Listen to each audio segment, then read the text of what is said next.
Hello and welcome to the Nuclear Reactor, and today we'll be reacting to episode 12 of What If Gine Went to Earth with Goku. Hope y'all are enjoying these reactions, because I'm putting in a lot of work trying to get these out for y'all. Because, like I said, I gotta do them in the middle of the freaking night to get them done. So I hope y'all are enjoying these, and let's get on with this. Uh-oh. Is this now really the end of Dragon Ball Strongest Mama? What? How? Hey guys, MasakoX here. Now I know that it hasn't been long since we touched upon the adventures of Dragon Ball Strongest Mama, although I don't think you're really complaining. But one of the most popular series on this channel, we have been focusing on a character that didn't really exist until the days of Dragon Ball Minus in 2014, despite technically being around since Goku was a thing in 1986. 1984 if you read the manga. I mean, Goku needed parents, and yes, I know there are ways of not needing two parents to have a kid, but I don't think Toriyama was thinking in that kind of manner. You know, as far as he's concerned, you're a kid, you got parents. That's the way he operated, I bet. Gine came into our hearts, and we finally got to see Goku's mother, and we finally began to understand how Goku ended. I probably saw my first episode of Dragon Ball, and what was it? Maybe either 99 or 2000, I think. I was like 5 years old, so that was so cool watching that, and I got addicted to that. Goku ended up being a good kid when he got the bump on his head. Shit, I just gave away my age. Never mind, nobody can do math anymore. With Gine, it was in there, just superseded by a Saiyan instinct. Either way, what if her good nature was around all the time, to ensure that Goku, now just simply named Kakarot, would always end up being a good bean through good old-fashioned parenting, alongside Grandpa Gohan. But before we start talking about this legendary what if, I'm here to talk to you about another legendary thing, which is also, like this video, free to play. Raid Shadow Legends. The clue is in the name, by the way. I kind of like that now. If someone's putting in their own ad in it, then it says paid programming at the beginning of the video. Although it's not saying it in this one. If you go on his channel and watch it, it says paid programming. They are today's sponsor, and I am pleased to say that this game is pretty good. I'm not usually one for RPG games, but Raid managed to give me the confidence to give it a try. Let me show you my first foray. Really. From the outset, you are blown away with stellar graphics for iOS and Android devices and are guided through the helpful tutorial section so that you know exactly what to do from the very start. I and 10 million other players who have signed up in the last 3 months alone can select from over 400 champions to represent us on the field of battle, with myself really digging Elhain. I tend to go for speedy characters in games. Me too. And from the champion select screen, you can get to know every single champion that you summon. I get the feeling that Raid will inspire me to really get into RPG games and discover a whole new avenue of gaming that I always resisted. So for that, I am pretty grateful. I mean, it was destiny that I'd be cool with this game, and over 200,000 reviews agreeing with me, giving it a nigh-on perfect score. If Raid feels like something that you can get behind too, then use the special links in the description below, and you can get 50,000 silver and a free epic champion as part of the new player program. The newest update has gone live as well, and with that comes another loyalty program, so be sure to log in every day for your first 90 days to get very useful gear to strengthen your champions. I'm definitely trying So go download Raid Shadow. Wait, do you think, because this was from a while back, do you think that link is still good? I'll have to check that out, because if it is, if that deal's still good, I want to use it. Legends with the links below, and give it a try. Now I'll keep the summary short. In the last part, Gine had trained up Gohan to understand the powers of the Super Saiyan, so he got an extra dose of sparring with his grandmother, which he greatly benefited from. However, with her deciding to sit out the battle, it greatly damaged Kakarot's pride, and he basically didn't even say goodbye to his own mother, showing how yeah, that really pissed me off when he did that. You don't know if it's the last time. Family is important. It always is to me. I may get pissy at times, but it's important, and you don't just not leave without saying goodbye like that, especially going in the battle or something like that, when it could be the last time. Disappointed he was in her supposed cowardice, even though that wasn't the case. Granted, Gine knew she couldn't escape her Saiyan destiny of battling, but she was going to really, stick it to convention, but at what cost? And as we saw, Imperfect Cell was about to try and drink Gine, and he got his wish. Gine is set upon by Cell, but Grandpa Gohan stands in the way and tells Gine to get out of here, and he will hold the beast off. But Gine then retorts and says that what he's doing right now is crazy. There's no way he can beat this monster. His power is far higher. Now, while these two are bickering, Cell is just standing there, looking puzzled as to what to do. But the eventual boredom leads to frustration, and he then lets out a shout, which stops the two from arguing because his tail is coming right for them. And so, Gine shoves Gohan out of the way, and she is struck by the pointy end of his tail. Cell can feel energy coursing into his body, which is unlike any other Earthling he has drunk before now. In fact, it's really gelling well with its good portion of his own DNA, his Saiyan DNA. Gine can feel her leg shriveling up, and she is using all her power to yank it out, but it's wedged in there. Cell is laughing maniacally as Gohan's now also trying to pull out the tail. Back on the way to Jiro's lab, everyone can sense that something is wrong. However, Kakarot and Raditz know exactly what's up. Their mother is in trouble. Something must have gotten to her. Perhaps this was some kind of decoy from Jiro. If he fell in battle, then this other attacker, whoever it is, could come in and sneak up on them. Raditz, without warning, instant transmissions right back to where his mother's key is, and without even caring who he hits, arrives in the nick of time. Cell has pretty much drunk most of Gine's right leg before he could feel his body fly several dozen feet away in the opposite direction as he's met by a punch to the jaw by a rushing Raditz. Cell is thrown for a loop, which gives Raditz enough time to grab his mother and Grandpa Gohan and transmission them back out of there. Where does he go? Well, he heads up to Korin's tower, far up in the sky, where this guy can never possibly think to go. And also, that's where they grow those senzu beans, right? They gotta fix my mama! When they get there, Korin is surprised to see Raditz, whom he'd only met once before, when Kakarot was showing Raditz around where he usually liked to hang out, and where they grow their famous beans. Whoa, Dit! Hey, aren't you supposed to be helping out? Ow, Kami, what happened to a leg? Ugh. He knows Gine, alright, from all the years of adventures with Kakarot, and seeing a shriveled up leg is enough to make him heave over the side of the tower. Raditz is not appreciating this at the moment, and instead turns to Gine, whom has luckily fainted from the sheer adrenaline rush. Grandpa Gohan comes to his senses and speaks for her. Thank you, Raditz. I thought we were done for. That bug monster was utterly horrifying. Bug monster? Is that what I punched? I was too blind with rage that I didn't get a look at it. But hey, Korin! Stop heaving and start beaming! And with that instruction, Korin quickly goes to find one of his last batch of beans. Back on the land, Kakarot's heart is starting to calm down a little, not helped by the concern regarding Gine. His ki is still acting up, meaning that his flying is very disrupted, but he can just about go in the same direction as the others. But instant transmission though? No, that's out of the question for the moment. The younger Gohan senses that Raditz managed to save Gine, and everyone breathes a sigh of relief as they make their way calmly to the lab of the late Dr. Giro. When they get there, just outside of North City, they are met with a metal door.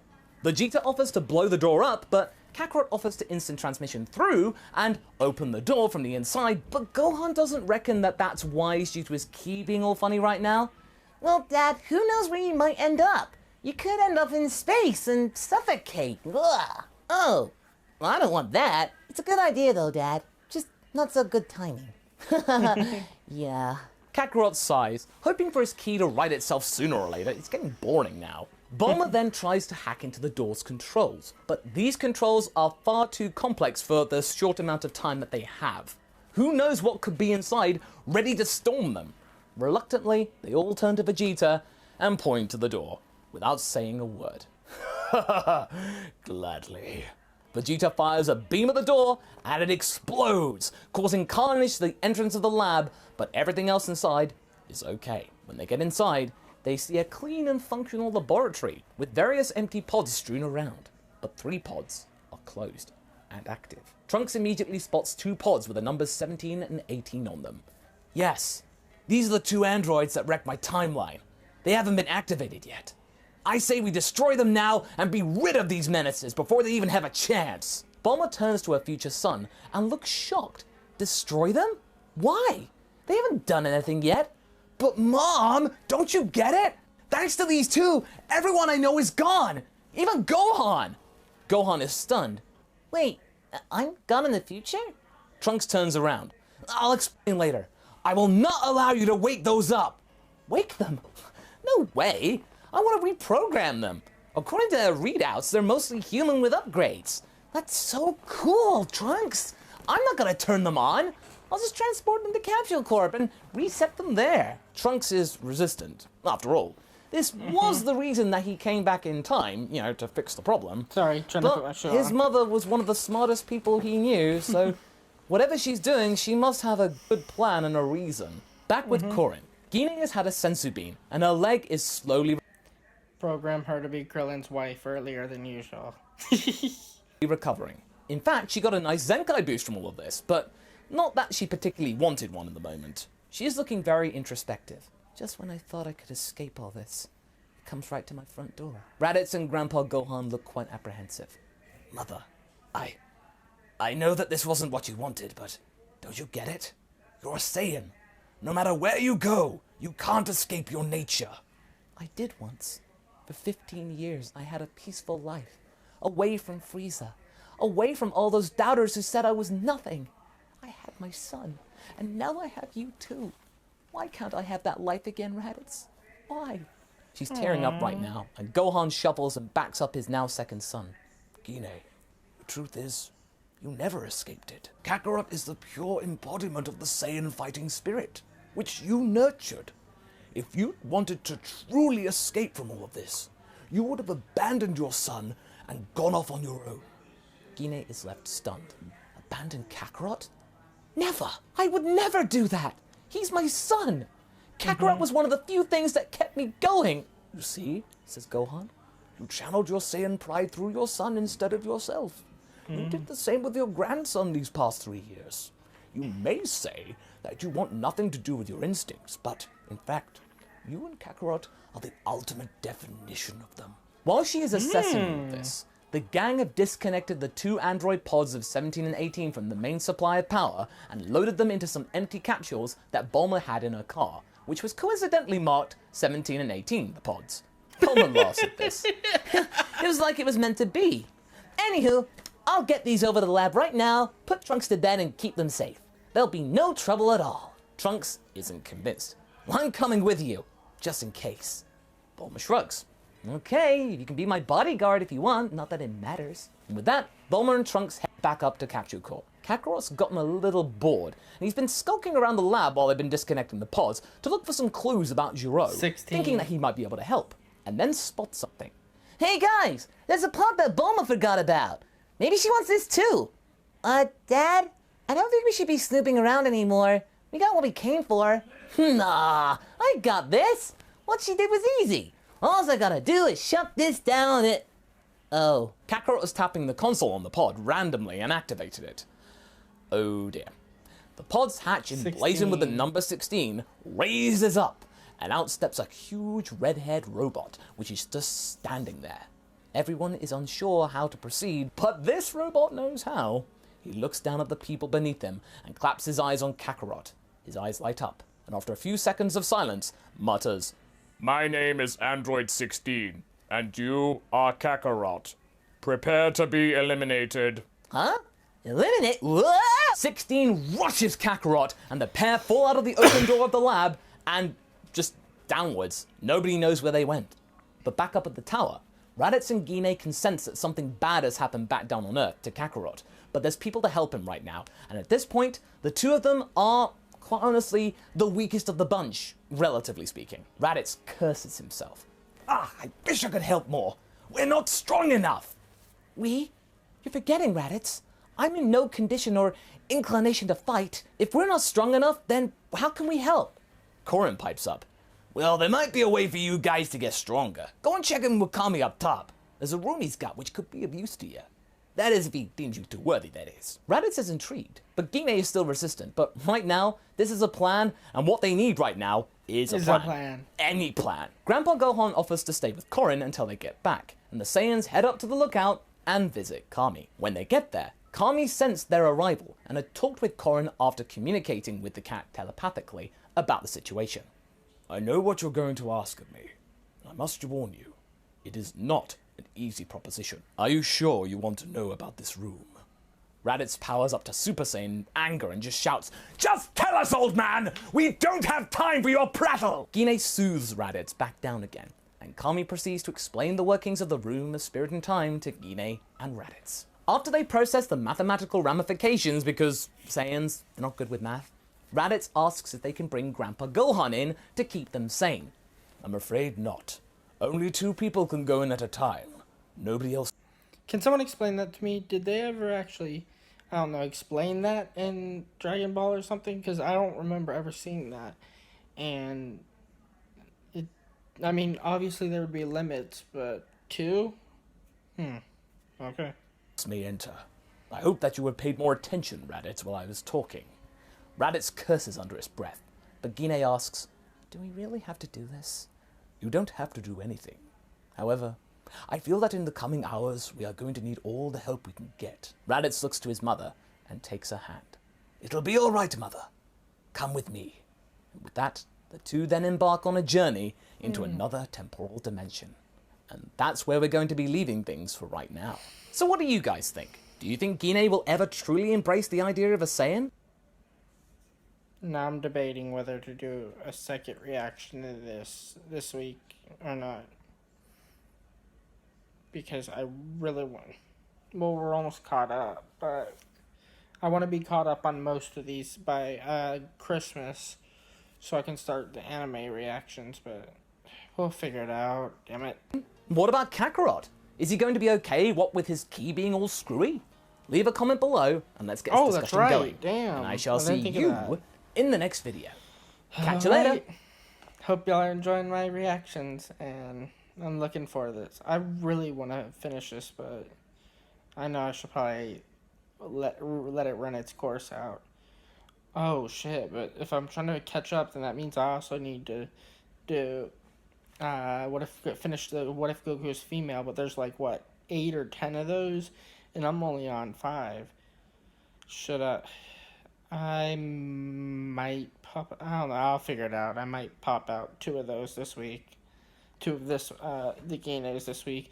Try to finish it up. I'll figure it out. I'll think about it. Thank y'all for enjoying watching my reaction. So don't know if y'all enjoyed them, but I hope y'all enjoyed that. And until next time, see y'all. I hope y'all enjoyed my reaction. If you like my content, then like and subscribe, please, and follow me on Twitter for video updates. The link will be in the description below. And as always, stay nuclear.